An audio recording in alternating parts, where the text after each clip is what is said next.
রতন টাটা, সবাই চেনেন এই ভদ্রলোককে।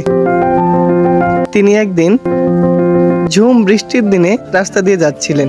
সিগন্যালে হঠাৎ থামলেই সেখানে দেখলেন যে ছোট্ট স্কুল বাচ্চা কিনে তার মা দাঁড়িয়ে আছে, বৃষ্টিতে ভিজছে। তিনি নিজেকে প্রশ্ন করলেন, আমি কি এদের জন্য কিছু করতে পারি না? তারপরে তিনি অনেক প্রচেষ্টার পর বাজারে আনলেন ন্যানো গাড়ি। মাত্র 2 লাখ টাকায় বাজারে ন্যানো গাড়ি আনার পরে দেখা গেল যে মার্কেট হারিয়ে গেছে। কেউ গাড়িটি নিতে প্রস্তুত না, মানে কিনতেই চাইলেন না।